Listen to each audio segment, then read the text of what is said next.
안녕하세요. 백두산 금융연구소의 백두산입니다. 5월 26일 목요일 아침 9시 8분입니다. 강아지 잘 지내고 있죠? 사과 먹는 거 한번 보여드릴게요. 사과인데요.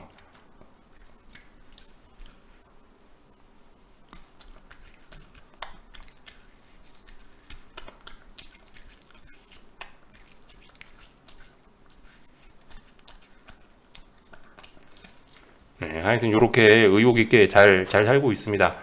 하여튼 이제 내려놓고 아침에 이제 미국장 이야기 이제 본격적으로 해볼게요. 강아지 잠깐 내려놓고. 자, 어젯밤 미국 같은 경우는 반등을 성공을 했습니다. 재료가 있긴 있었는데요. 근데 사실 이거를 명확하게 이것 때문에 상승했다라고 하긴 좀 뭐한 측면이 있습니다. FOMC 의사록이 공개가 된 건데 사실 이 내용을 살펴보면 뭐 특별히 어떤 뭐 시장에 안도감을 주는 이런 건 없었고, 그냥 일반적인 내용들, 그죠? 금리 인상 많이 할 거다 이런 내용들이었고, 인플레 우려가 심각하다 이런 내용들이었습니다. 그런데도 불구하고 일단 시장은 올랐죠, 그죠? 이게 그러니까 제 생각엔 선반영 이런 건 것 같아요. 그러니까 지금까지 긴축 우려, 뭐 인플레 우려 이런 것 때문에 시장이 오랫동안 좀 빠진 면이 없진 않습니다. 오랫동안 빠지다 보니까 오히려 의사록 공개 이런 게 되니까 좀 상승하는 모습을 좀 보이지 않냐 싶습니다. 그래서 어젯밤에 상승은 이제 좀 어떤 좀 그저 또다시 좀 시장이 좀 안도할 수 있는 그런 계기가 좀 된 것 같은데, 이 사실 지금 같은 경우 계속 옆으로 기고 있잖아요. 사실 물론 뭐 S&P는 조금 위로 오르고 있고 나스닥은 조금 아래로 살살살살 좀 처지고 있는 모습이긴 한데, 어쨌든 간 지금 전반적으로 보면 어떤 뚜렷한 방향성이라기보다는 그냥 옆으로 좀 기고 있는 상황이란 말입니다. 그죠? 그렇기 때문에 이게 이 매일매일의 상승과 하락이 이 어떤 옆으로 긴 거에 대한 의미를 좀 다르게 해석할 수 있는 그런 여지가 굉장히 좀 크다라고 보시면 되겠거든요. 그래서 어젯밤 같은 경우는 아예 또 상승을 해버리는 바람에 뭐겠어요? 이런 박스권 상황에 상승했으면은 또다시 올라갈 수 있나? 하방 경직성이 강화됐나? 이렇게 보는 게 또 적합할 수가 있겠다라는 거죠.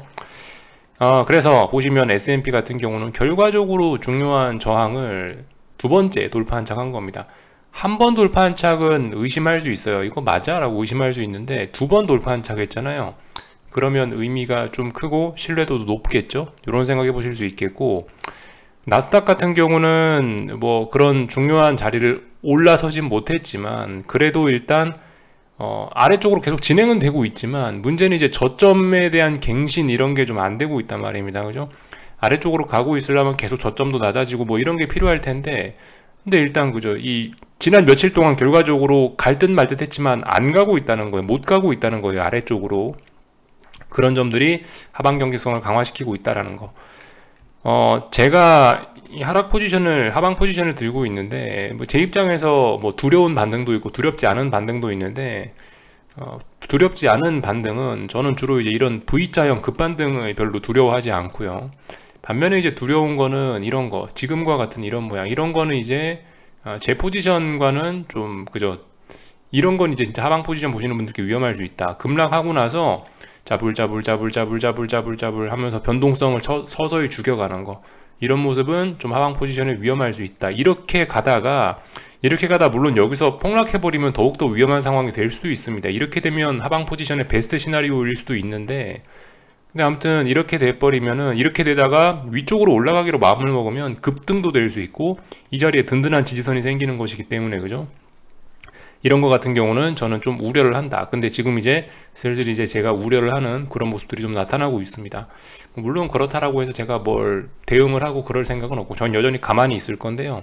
하여튼 그렇다라는 거. 지금 그래서 S&P 같은 경우 결과적으로 놓고 보면 5월 12일 날 저점 만들고 나서부터 요건 언더슈팅이라 치고, 뭐 물론 엄밀한 이야기로 쌍바닥은 아닙니다만은, 근데 이 정도면 이제 어떤 저점에 대한 지지력, 쌍바닥 가능성 이런 걸 좀 이야기는 할 수 있는 그런 자리란 말입니다. 그래서 5월 12일부터죠. 그러니까 지금 거의 2주 가까이 여기서 버티고 있단 말이에요. 이게 의미가 있을 수 있다라는 거. 그래서 지금 상황에서는 이렇게 됐으면 이제 좀 반등이 좀 올라오는 걸 기대할 수 있겠구나 라는 정도로 이야기를 할 수가 있겠어요. 어제 같은 경우는 일단 상승 마감을 했으니까 그러면서 변동성 지수도 좀 많이 죽었으니까요. 그런 점들을 좀 볼 수가 있겠다라는 거. 그렇지만 이게 말씀드렸다시피 이제 지금 S&P하고 나스닥의 반응이 서로 좀 다를 수는 있겠죠. S&P 같은 경우는 그죠? 이제 서로 차트의 모양이 좀 많이 달라질 수도 있을 거라는 거. S&P 같은 경우는 이제 중요한 어떤 저항 자리를 돌파 안착하는 모습이기 때문에 만약 여기서 이제 반등을 성공하게 되면 차트 모양이 그래도 S&P보다는 좀 좋아지게 되죠. 뭐 상승률은 나스닥보다 좀 떨어질지 모르겠지만 S&P 같은 경우는 이런 자리에서 반등을 하게 되면은 차트의 그림 자체 이런 거는 나스닥보다 훨씬 건전해질 수 있다라는 거. 뭐 반면에 나스닥 같은 경우는 이미 아래쪽으로 많이 처지고 있는 상황이라서 반등을 하더라도 반등이 좀 S&P보다 약할 수 있고, 물론 근데 반등 폭은 더 클 수 있습니다. 퍼센티지는. 왜냐하면 이게 시장 변동성이 좋으니까요. S&P 1% 오를 때 나스닥은 2, 3%또 움직일 수 있잖아요. 그러니까 그런 거 생각해 보면 하루하루 변동성은 나스닥이 더 크니까 나스닥이 더 크게 오를지 모르겠지만 크게 오른다라고 해도 차트 모양이 더럽기 때문에 상대적으로 따져야 되겠죠. 그림 보면서요. 어쨌든 나스닥은 약하다 이런 생각을 하시면 될 것 같습니다. 그래서 만약에 반등이 올라온다 하더라도 이제 뭐 반등에 벌써 어떤 저항이 있는 위치가 좀 다르니까, 그래서 S&P가 만약에 이제 더 올라온다라고 한다면 대략적으로 여기 정도 한 4090 정도 자리가 어떤 그 눈에 띄는 일단 저항이 될 거고요. 나스닥 같은 경우는 여기서 일단 올라오면 12200을 넘어서야 되고, 그리고 그 위에 만약 더 올라간다면 한 12580 정도 자리에 또 하나 저항이 있네요. 그죠? 이렇게 생각하시면 될 것 같습니다. 하여튼 어젯밤에 이 위기에서 또다시 벗어나고 있다라는 거, 또다시 이렇게 돼서 뭐 급락 위험 이런 게 또 조금씩 뭐 사라지고 있다. 하여튼 여전히 방향성 모색 중입니다. 그죠? 뭐 어젯밤에 올라서 뭐 제가 이제 더 오를 수 있다 이런 식으로 이야기는 드리고 있지만, 그건 뭐 어쨌든 가봐야죠. 말씀드렸다시피 제가 말씀드린 어떤 중요한 라인들을 넘어서야 또 그래야 또 탄력적으로 더 오르는 거니까 그렇게 생각하시면 되겠고, 참고로 아래쪽으로는 이제 지지선들이 이런 자리에 있다라는 거 알아놓으시면 될 것 같습니다. 3710자리에 S&P 지지선이 하나 있고, 저런 것들은 좀 의미 있는 지지선이죠. 나스닥 같은 경우는 11250 정도의 하나의 또 지지선이 있더라. 근데 현재 상황은 이번 같은 경우 그 하락을 하고 있는데 그 다음번 하락 마디 목표치, 그죠? 방금 제가 말씀드렸던 이게 왜 이렇게 나오냐? 3711이라는 자리가 있는데 이 자리에 이번에 터치는 못한 겁니다. 지금 이 자리 터치 못하고 나서 지금 현재 반등이 나오고 있다라는 거, 이게 무슨 의미를 가질지 잘 모르겠습니다. 이게 강해서 터치를 못하는 건지 아니면 계속 하락이 어쩌면 하락 목표치를 못 채워가지고 결과적으로 여기를 채우겠다는 건지 아직까지 뭐 알 수는 없는데, 일단 하여튼 터치를 못하고 일단 반등을 시도하고 있어요. 나스닥 같은 경우도 11250이 어떤 중요한 자리인데 11490 이 자리까지 내려왔다가 한 200포인트 정도 목표치 못 채우고 일단은 하반 경직성 보이고 있는 모습, 탄력적으로 올라올지 어쩔지 모르겠지만 일단 하여튼 안 빠지려고 버티고 있다, 요 정도 이야기하면 될 것 같습니다. 그래서 뭐 말씀드렸다시피 빅스 같은 게 죽어 있다, 그죠? 잠시만요. 빅스를 보면은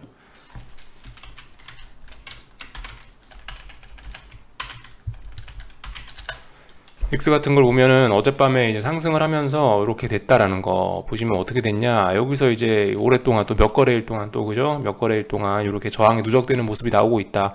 물론 아직까지 뭐 28, 29도 뭐 명확히 붕괴시키지는 않았지만, 근데 일단 이거 무조건 이건 무조건 상승하기가 더 어려운 거예요. 빅스는, 그죠? 빅스가 상승하려면 타이밍 잘 맞춰 상승해야 돼요. 빅스가 죽는 건 쉽습니다. 빅스가 떨어지는 건 쉬워요. 언제든지 시간만, 그냥 사실 시간은 빅스가 떨어지는 거에 사실 더 유리한 측면이 있습니다. 시간이 가만히 가면 빅스는 가만히 있어도 그냥 죽는 게 자연스럽다고요. 옵션의 가격이, 그죠? 시간 가치가 있는 거니까. 그래서 아무튼 지금 보시면 이미 여기 어딘가에서 물론 지지력은 아직까지 있긴 하지만 너무 몇 거래일 동안 좀 못 가고 있죠. 갈 거면 빨리빨리 가서 써야 되는데 못 가고 있어요. 그래서 지금 이런 자리의 싸움이 결과적으로 이거 아래쪽으로 내리꽂으려고 그러는 게 아니냐라는 생각이 좀 다시 한번 들고 있습니다. 그죠? 이게 여기까지 올라와야 이제 뭐 시장의 폭락 가능성이 있고 이런데, 일단 폭락 가능성은 좀 이제 많이 좀 진화가 되지 않았냐 싶긴 합니다. 제 생각으로는요.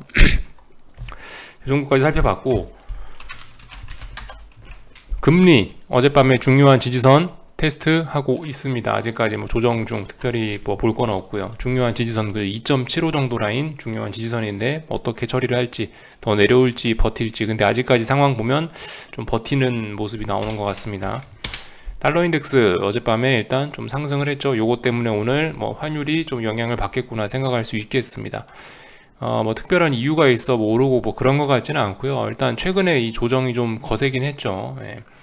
또 그리고 일단 뭐 약간 요즘에 한 달 단위로 어떤 시장의 움직임이 변하니까 4월 내내 달러가 올랐고 5월 내내 달러가 조정이 나왔고 그럼 6월에는 오를 수 있나? 라는 생각을 해볼 수도 있을 것 같은데 5월 말이니까요. 5월 말이니까 어떤 이런 조정 흐름에 좀 뭔가 제동이 걸리려나? 이런 생각 우리가 해볼 수도 있겠죠. 하여튼 5월 말쯤 되니까 일단 약간 뭐 지지력을 보이는 것 같다. 이 정도 생각은 해볼 수 있을 것 같습니다. 하여튼 근데 이거 가지고 뭐 아직 이제 완전히 조정이 끝나고 다시 오른다라고 할 수는 없고 조금 더 지켜보자고요. 어떻게 될지는요. 아직까지는 더 조정 나올 수 있다라고 보는 게 일단 맞을 것 같아요. 단기적인 입장에서. 여기까지 이야기를 해드렸고 뭐 다른 특별한 이슈 이런 건 없었습니다. 오늘 밤 같은 경우는 미국 GDP가 뭐 수정치가 발표가 된다고 하나 하여튼 GDP가 나오긴 나올 거예요. 1분기 GDP가 지난번에 마이너스 역성장 했던 거 기억하시죠? 네. 이게 뭐 수치가 뭐 얼마나 또 수정이 되려나 모르겠는데 하여튼 요게 나온다니까 좀 잘 보시면 될 것 같습니다. 나머지 뭐 특별한 거는 없어 보입니다. 그래서 요 정도 이슈 점검을 해봤고 사실 뭐 이슈가 지금 뭐 완전히 뭐 아예 없고 그러진 않습니다. 여전히 뭐 이러한 뭐 러시아 디폴트 가능성 뭐 이런 것들이 있긴 있는데 사실 요즘에 좀 시장이 좀 조용한 것 같아요. 이렇게 딱히 뭐 어떤 움직일 만한 시장을 움직일 만한 그런 이슈가 없는 가운데 그냥 다들 눈치만 보고 있는 것 같다 싶습니다. 진행은 되고 있죠. 이런 이슈들이 진행되고 있고 그런데 뭐 딱히 영향을 미치고 시장에 영향을 미치거나 이런 것 같지도 않고 또 러시아 디폴트 같은 경우는 환율 보면은 좀 어이가 없죠. 환율이 전쟁 때보다 훨씬 강세를 보이고 있죠. 이게 맞나 싶은데 디폴트 날 수도 있다는 그런 거를 지금 금융시장은 전혀 반영을 안 하는 듯한 느낌입니다. 그죠? 러시아 루블화인데요. 이게 루블화 환율인데 이게 무슨 디폴트가 날 우려가 있는 그런 모습이냐고요. 일단 그죠? 이 겉으로는 뭐 러시아 디폴트 진입 가능성 주장이니 어쩌니 저쩌니 하고 있는데 이게 디폴트 나면 제 생각에 환율이 제일 먼저 박살나야 되지 않나 싶은데 환율은 너무 튼튼합니다. 물론 오늘 1% 오르긴 하는데 너무 그죠? 이런 거에 디폴트 가능성이 없어 보입니다. 그죠? 일단 그래서 하여튼 특별한 이슈 없다라는 거 저런 게 진행되고 있는데 그냥 진행되는 거 점검만 하자 요 정도 이야기 드려봤고요. 뭐 어제 같은 경우는 달러가 조금 올라왔으니까 뭐 원자재들 뭐 조금 좋았겠구나 생각할 수 있는데 별로 또 그렇지도 못했네요. 하여튼 다 눈치 보고 있네요. 전반적으로 다 눈치 보고 있어요. 이걸 어떻게 해야 되나, 위로 가야 되나 아래로 가야 되나 원자재도 고민하고 있고 주식시장도 고민하고 있고 근데 주식시장은 어제부로 약간 좀 안정을 좀 되찾는 듯한 모습. 물론 오늘 또 음봉 나오고 또 하락해버리면 또 다시 분위기 싸해지는 겁니다. 하여튼 여전히 그 지루한 싸움들을 이어나가고 있다. 요 정도 이야기만 드릴 수 있을 것 같네요. 오늘 한국장 일단 왠지 모르겠지만 지 혼자 개파락을 출발하더니 일단 또 지금은 다시 재차 상승을 하고 있습니다. 저항 테스트 하시는 거 보시면 될 거예요. 47.8 뭐 이런 자리를 오늘 어떻게 할 거냐 보시면 되겠고요. 이 한국 증시도 지금 보시면 여기서 이제 오늘 이렇게 상승 마감하면은 여기서 또 지난 3거래일 동안 또 어떤 하방 경직성을 만들었다고 할 수 있어요. 그렇기 때문에 하여튼 좀 조심해서 좀 잘 보셔야 된다. 47.8 넘나 안 넘나 잘 보자라는 거. 뭐 요 정도 이야기. 그러니까 요즘에 그냥 옆으로 계속 발발발 뭐 기어가고 있고 미국 증시 하방 경직성 보이고 이래 가지고요. 특별히 뭐 할 게 없습니다. 그래서 그냥 뭐 조용히 지켜보는 수밖에요. 근데 잘 생각을 해보셔야 될 게 근데 이제 우리가 이런 상황에서 지루하다 하면서 막 짜증난다 이러고 있는데 살이 나온다 이러고 있는데 사실 지금 잘해야 돼요. 지금 그러니까 제 말은 지금 잘해야 된다라는 게 지금 당장 하방 포지션을 사라 뭐 이런 이야기를 하는 게 아니고요. 그러니까 이렇게 지루한 구간이 오히려 이제 우리가 좀 맘 편하게 뭔가를 할 수 있는 그런 구간일 수 있다고요. 막상 변동성이 막 터져 나와서 볼린저 밴드를 찍고 막 나가버리는 그런 일이 생겨버리면은 그때 막상 이제 그때가 되면 지루하진 않죠. 그때 되면 근데 심장이 뛰어갖고 도무지 뭘 할 수가 없죠. 차라리 지금 같은 경우는 어때요? 진짜 지루하고 짜증나죠. 막 몇 포인트 내에서 날도 더워 죽겠는데 3, 4포인트 내에서 왔다 갔다 하니까 짜증나는데 근데 이런 상황에서 지지와 저항 체크하면서 느긋하게 뭔가 내 포지션 갖고 있는 거 있다면 정비하고 이런 게 맞긴 맞다고요. 약간 비유를 드리자면 이런 거죠. 비 오기 전에 비 맞을 준비를 다 해놔야지. 비 오고 나서 그 준비하려 그러면은, 왜 캠핑 가고 비 맞아 보셨죠? 그런 생각 해보면 깝깝하다고요.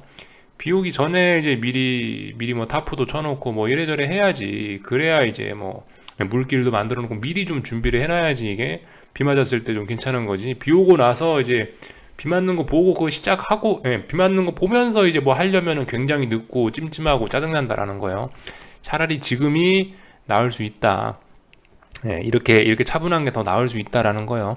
근데 아무튼 지금 조심하시긴 조심하셔야 돼요. 그죠? 미국 증시가 어젯밤에 하반경 직성 보이고, 미국이 계속 어젯밤에도 하락하고 이랬으면 좀 또 이야기가 좀 달라질 수 있는데, 한국장도 좀 다르게 대할 수 있을지 모르겠는데, 아무튼간 요즘에 계속 강하긴 강합니다. 뭐 물론 그렇다고 뭐 이게 말도 안 되는 일이냐 그런 것도 아니고, 뭐 자연스럽게 그럴 수도 있는 일이기도 하고, 뭐 사실 뭐 큰 추세로 보면 뭐 최근에 한 뭐 1, 2주일 강했다라고 해서 지금 뭐 특별한 일이 생기는 건 아니죠. 또 그리고 이렇게 강할 만한 이유도 있어요. 말씀드렸다시피 달러와 금리가 상승을 주춤하고 있으니까 이렇게 오를 수 있는 거죠. 그러니까 뭐 하여튼 뭐 그렇다라는 거. 그래서 너무 마음 급해하시지 마시고, 차라리 뭐 이런 상황에서 오늘 예를 들어서 뭐 47.8을 돌파한 차가면은 더 위쪽으로 올라가겠구나 라고 그냥 마음 편안하게 그냥 받아들이시면 된다고요. 거기에 맞춰서 또 뭐 한 숟가락 덜고 더하고 이런 식으로 본인이 계좌 왔다 갔다 할 수 있겠죠. 귀찮으면 아무것도 하지 마시든가요. 그죠? 뭐 그렇게 하시든가. 하여튼 본인의 계좌는 본인이 책임지는 거니까 제가 딱히 드릴 이야기는 없고, 하여튼 삼성전자 67,000원짜리 또 싸움하는 거 잘 봐야 되겠죠. 그런 점들 그런 점을 생각해 봐야 될 겁니다. 그래서 이제 뭐 만약에 이제 오늘 이 자리에서 이렇게 양봉이 나오고 상승 마감해가고 지지력이 나온다라고 한다면은 우리 이런 가능성도 열어놔야 돼요. 삼성전자가 보시면 지금까지는 뭐 거의 아슬아슬한 쌍바닥이었잖아요. 여기 저점하고 높이가 거의 같죠. 거의 같은데 만약에 여기서 이제 이렇게 양봉 달고 올라온다면 이렇게 저점이 높아질 가능성 생각해 봐야 된다는 거. 여기서 저점이 높아지면 삼성전자가 다음번에 이렇게 고점 높이면서 더 올라갈 가능성도 있겠죠. 그죠? 지금 자리 중요한 자리입니다. 그래서 이 가운데서 지금 67,000원짜리 일단 넘냐 안 넘냐, 또 오늘 상승하냐 안 넘냐, 뭐 이런 것들이 지금 중요한 자리입니다. 추세가 뭐 혹시나 뭐 단기적인 추세가 조금 더 전환되거나 뭐 이런 가능성도 있으니까 지금 자리에 어쨌든 좀 주목해서 좀 잘 보긴 해야 될 겁니다. 이게 너무 지금 답답하다고 해서 아예 뭐 저같이 뭐 이렇게 뭐 수익을 지금 많이 깔고 있고 평단가가 저 위에 있어 갖고 그러신 분들이 아니면은 지금 간당간당 하신 분들 계실 거예요. 그러신 분들은 조금 좀 집중하시긴 하셔야 됩니다. 시장 상황이 어제 미국 보니까, 그죠? 어제 그런 모양을 보였으니까 좀 더 오를 수도 있지 않겠어 생각은 해보긴 해야 된다는 거죠. 원달러 환율 체크 잘 하시고요. 그죠? 원달러 환율 지금 보시면 오늘까지 해갖고 지금 뭐 65원 뭐 혹은 뭐 62원 이 정도 사이에서 일단 뭐 지지력을 보이는 것 같긴 합니다. 뭐 이렇게 해서 올라가면 또다시 주식시장 박살날 수도 있겠죠. 근데 아직까지 중요한 건 이 방향성 결정이 아직 끝나지 않았다고요. 애매한 상황의 지속이다. 뭐 아마 6월달 되면은 뭐 좀 움직일 수 있을지 모르겠는데, 그러니까 하여튼 지금까지 계속 시장의 애매함을 이어나가고 있습니다. 그래서 뭐 특별히 더 드릴 이야기는 없고 여기까지 하겠습니다. 궁금한 거 리플 남겨주시고 오늘 저녁에 뵙도록 하겠습니다.